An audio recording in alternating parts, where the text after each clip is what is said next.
l'Institut de gouvernance territoriale et de développement local.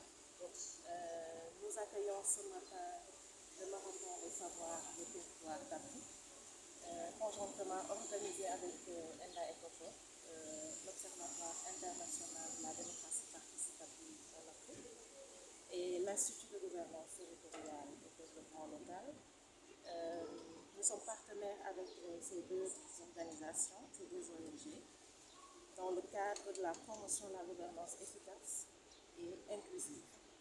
Alors, la thématique qui nous réunit aujourd'hui porte sur le rôle et les responsabilités des acteurs territoriaux dans la lutte contre l'immigration clandestine.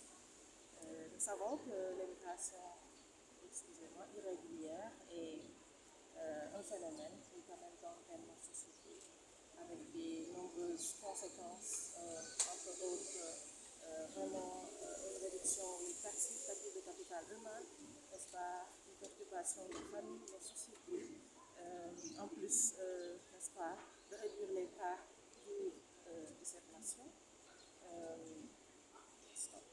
De capital humain, n'est-ce pas, perturbe nos familles, en plus, n'est-ce pas, de nous enlever les bras, n'est-ce pas, de cette nation, la jeunesse en l'occurrence.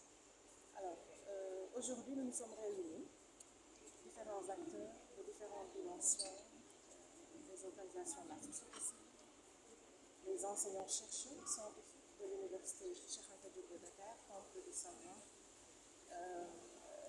les acteurs territoriaux, le maire de Paris en l'occurrence, le conseil technique du maire de Kayar, le directeur de la jeunesse, pour montrer, n'est-ce pas, cette dimension interdisciplinaire à l'image du territoire qui a besoin d'identifier différentes parties prenantes pour pouvoir adresser, n'est-ce pas, des solutions adaptées, adéquates, n'est-ce pas, aux problématiques de développement.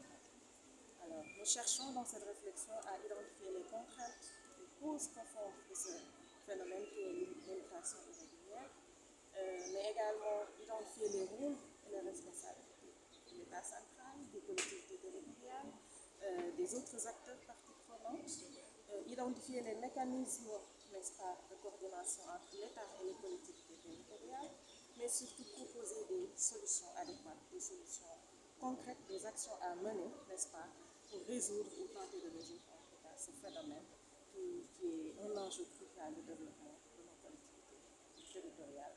Et les discussions se poursuivent. Nous avons différentes présentations et des séances de discussion pour retenir en tout cas quelque chose, une note de politique à adresser, n'est-ce pas, aux décideurs pour qu'ils puissent prendre en compte, n'est-ce pas, les éléments ressortis de cette réflexion afin de pouvoir adresser cette question.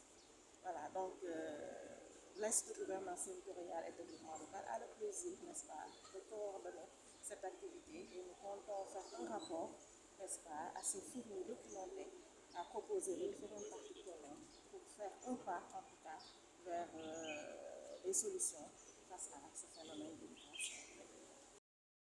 Cérémonie qui parle sur l'immigration clandestine et qui connaît Paris aussi, c'est très bien que Paris a eu pas mal de pertes de jeunes et qui pensaient qu'ils devraient aller à l'immigration pour avoir des meilleures conditions de vie par rapport au désespoir qu'ils ont au niveau de notre pays qui est le Sénégal.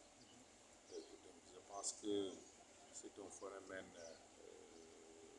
très fréquent ici au Sénégal et qu'il va falloir que les collectivités territoriales, de même que l'État du Sénégal, jouent un rôle important pour redonner espoir à cette jeunesse. On parle de responsabilité. C'est la responsabilité des maires au niveau de notre territoire communal. Ça, c'est un phénomène dont tout un chacun de nous est responsable, parce qu'il y a la responsabilité de l'État, mais il y a aussi la responsabilité aussi des familles. Donc je pense que la première responsabilité commence au niveau de l'État du Sénégal et qui doit redonner l'espoir à cette jeunesse pour leur offrir vraiment des meilleures conditions de mieux vivre ici au Sénégal. Alors, au niveau ici des parents, vraiment, ils doivent savoir qu'on ne peut pas d'un seul jour avoir des moyens et possibilités. Il va falloir être patient et avoir aussi une formation qui devrait permettre vraiment à la jeunesse vraiment de trouver de l'emploi. En survoyant vraiment toutes les plages aussi vraiment du Sénégal. Parce que pour embarquer, il faut se rapprocher au niveau de la plage. Donc il va falloir mettre des dispositions sécuritaires pour bien protéger la plage et éviter vraiment ces embarquements vraiment